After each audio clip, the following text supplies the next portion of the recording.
بسم اللہ الرحمن الرحیم۔ حضرت حزقیل علیہ السلام اللہ تعالیٰ کے ایک نیک اور برگزیدہ بندے تھے۔ حضرت موسیٰ علیہ السلام کے بعد ان کے خادم خاص حضرت یوشع علیہ السلام منصب نبوت پر فائز ہوئے اور بنی اسرائیل کو ساتھ لے کر ارض مقدس کو مشرکین سے آزاد کروایا۔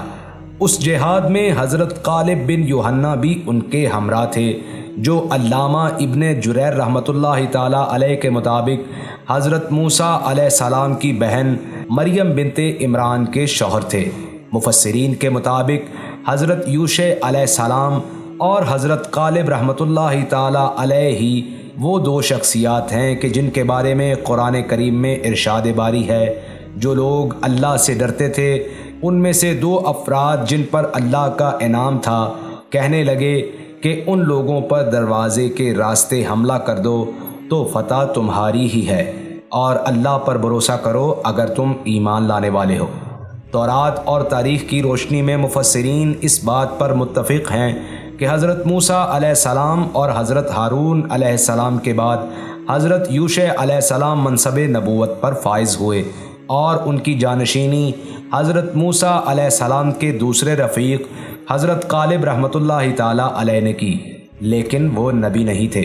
علامہ طبری تحریر فرماتے ہیں کہ ان کے بعد جس ہستی نے سب سے پہلے بنی اسرائیل کی روحانی قیادت اور رہنمائی فرمائی وہ حضرت حزقیل علیہ السلام ہیں۔ حضرت موسیٰ علیہ السلام سے حضرت عیسیٰ علیہ السلام تک کے طویل درمیانی عرصے میں اللہ تعالیٰ نے بنی اسرائیل میں بہت سے انبیاء کرام مابعوث فرمائے، جن کی درست تعداد کا علم اللہ ہی کو ہے۔ ان میں سے چند پیغمبروں کا تذکرہ قرآن کریم میں ہے، بعد کا تفصیل سے تو بعد کا کچھ مختصر، جبکہ کچھ کا صرف نام ہی مذکور ہے۔ حضرت یوشع علیہ السلام اور حضرت حزقیل علیہ السلام کا قرآن کریم میں نام نہیں ہے۔ البتہ بعض واقعات کے ضمن میں مفسرین کا کہنا ہے کہ ان واقعات میں جن افراد کا ذکر کیا گیا ہے اس سے یہی دو بزرگ شخصیات مراد ہیں۔ تورات کی روایت کے مطابق حضرت حزقیل علیہ السلام کے والد کا نام بوزی کاہن تھا، اور آپ علیہ السلام کا اصل نام حزقیل ہے۔ بنی اسرائیل کے یہاں کاہن کا لفظ عالم اور روحانی شخصیت وغیرہ کے معنی میں استعمال ہوتا ہے۔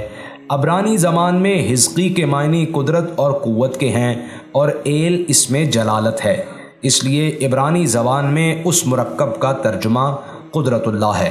حزقیل علیہ السلام ابھی بچے تھے کہ والد کا انتقال ہو گیا۔ جب آپ علیہ السلام کی بعثت کا زمانہ قریب آیا تو والدہ بہت ضعیف اور بوڑھی ہو چکی تھیں، اس لیے اسرائیلیوں میں آپ علیہ السلام ابن العجوز یعنی بڑھیا کا بیٹا کے لقب سے مشہور ہوئے۔ سورۃ البقرہ میں ایک واقعہ بیان کیا گیا ہے جس کے متعلق مفسرین نے لکھا کہ اس کا تعلق حضرت حزقیل علیہ السلام سے ہے۔ اس ضمن میں حضرت عبداللہ بن عباس رضی اللہ تعالی عنہ اور بعض دیگر صحابہ کرام کے حوالے سے روایات منقول ہیں کہ حضرت حزقیل علیہ السلام نے بنی اسرائیل سے کہا کہ تم سب تیار ہو جاؤ، ہم مشرکین سے جنگ کرنے جائیں گے تاکہ اللہ کے نام کو بلند کیا جا سکے۔ بنی اسرائیل نے جب جنگ اور جہاد کی بات سنی تو اپنی جانوں کے خوف سے بھاگ کھڑے ہوئے اور آبادی سے دور ایک وادی میں جا کر قیام پذیر ہو گئے، گویا یوں اپنے طور پر مطمئن ہو گئے کہ اب وہ موت سے محفوظ ہو گئے ہیں۔ حضرت حزقیل علیہ السلام نے ان کے اس طرح ڈر کر بھاگ جانے پر ناراض ہو کر ان کے لیے بد دعا کی، یا پھر خود اللہ بزرگ و برتر کو ان کی یہ نافرمانی بری لگی۔ بہرحال ان پر موت طاری کر دی گئی اور وہ سب کے سب موت کی آغوش میں چلے گئے۔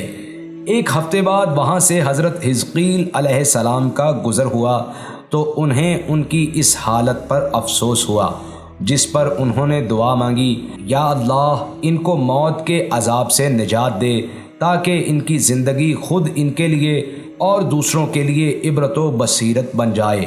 آپ علیہ السلام کی دعا قبول ہوئی اور وہ زندہ ہو کر نمونہ و عبرت و بصیرت بنے۔ قرآن کریم کی سورۃ البقرہ میں ارشاد ہے، بھلا تم نے ان لوگوں کو نہیں دیکھا جو ہزاروں کی تعداد میں تھے اور موت کے ڈر سے اپنے گھروں سے نکل بھاگے تھے، تو اللہ نے ان کو حکم دیا کہ مر جاؤ، پھر ان کو زندہ بھی کر دیا۔ کچھ شک نہیں کہ اللہ لوگوں پر مہربانی رکھتا ہے، لیکن اکثر لوگ شکر نہیں کرتے۔ ناظرین، تفسیر ابن کثیر میں صحابہ کرام اور تابعین کے حوالے سے اس واقعے کی تشریح یہ بیان کی گئی ہے کہ بنی اسرائیل کی کوئی جماعت ایک شہر میں بستی تھی۔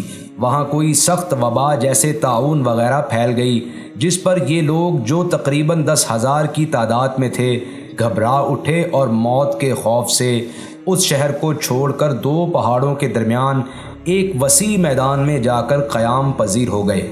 اللہ تبارک و تعالی نے ان پر اور دنیا کی دوسری اقوام پر یہ واضح کرنے کے لیے کہ کوئی موت سے نہیں بھاگ سکتا 2 فرشتے بھیج دیے، جو اس میدان کے دونوں سروں پر آ کھڑے ہوئے اور ایک ایسی آواز دی کہ جسے سن کر سب کے سب بیک وقت مر گئے، ایک بھی شخص زندہ نہ رہا۔ آس پاس کے لوگوں کو جب اس واقعے کی اطلاع ہوئی تو وہاں پہنچے، لیکن 10,000 انسانوں کے کفن دفن کا انتظام کوئی آسان کام نہ تھا، اس لیے انہوں نے ان کے گرد ایک دائرہ سا بنا دیا۔ جلد ہی لاشیں گل سڑ گئیں اور ہڈیاں پڑی رہ گئیں۔ ایک عرصے بعد بنی اسرائیل کے پیغمبر حضرت حزقیل علیہ السلام اس مقام سے گزرے اور اس احاطے میں جگہ جگہ انسانی ہڈیوں کے ڈھانچے بکھرے دیکھ کر حیران رہ گئے۔ اللہ تعالیٰ نے بذریعہ وحی انہیں ان لوگوں کا پورا واقعہ بتلایا، جس پر حضرت حزقیل علیہ السلام نے دعا کی کہ یا اللہ ان لوگوں کو پھر زندہ فرما دے۔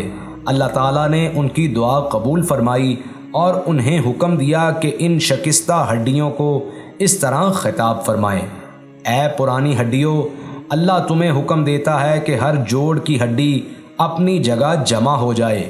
پیغمبر کی زبان سے اللہ تعالیٰ کا حکم ان ہڈیوں نے سنا اور حکم کی تعمیل کی، جن کو دنیا بے عقل و بے شعور سمجھتی ہے، مگر دنیا کے ہر ذرے کی طرح وہ بھی اللہ تعالیٰ کی تابع فرما بردار اور اپنے وجود کے مناسب عقل و ادراک رکھتی ہیں۔ سورہ طٰہٰ کی اس آیت میں اسی طرف اشارہ ہے کہ اللہ تعالیٰ نے ہر چیز کو پیدا فرمایا، پھر اس کو اس کے حسب حال ہدایت فرمائی۔ قصہ مختصر: آپ علیہ السلام کی آواز پر ہر شخص کی ہڈیاں اپنی جگہ جڑ گئیں۔ پھر حکم ہوا کہ اب ارواح سے یہ خطاب کیا ہے: اے ارواح، تمہیں اللہ تعالیٰ حکم دیتا ہے کہ اپنے اپنے اجسام میں لوٹ آؤ۔ یہ آواز سنتے ہی سارے لاشیں زندہ ہو کر کھڑے ہو گئے اور حیرت سے چاروں طرف دیکھنے لگے۔ حافظ ابن کثیر رحمۃ اللہ تعالیٰ علیہ تحریر کرتے ہیں کہ جس بستی میں طاعون کی وبا پھیلی اس کا نام داوردان تھا، جو وسط شہر سے ذرا پہلے واقع تھی۔ حضرت حزقیل علیہ السلام کے وصال کے متعلق محمد بن اسحاق رحمۃ اللہ تعالیٰ علیہ فرماتے ہیں کہ حضرت حزقیل علیہ السلام کے بنی اسرائیل میں رہنے کی مدت بیان نہیں کی گئی۔ آپ علیہ السلام ایک عرصہ بنی اسرائیل میں ٹھہرے، پھر اللہ نے ان کو اپنے پاس بلا لیا۔ جب ان کا انتقال ہو گیا تو بنی اسرائیل اللہ سے کیے عہد کو بلا بیٹھے اور نئی نئی اختراعات و بدعات کرنے لگے، حتیٰ کہ ایک بار پھر بتوں کی پرستش میں مبتلا ہو گئے۔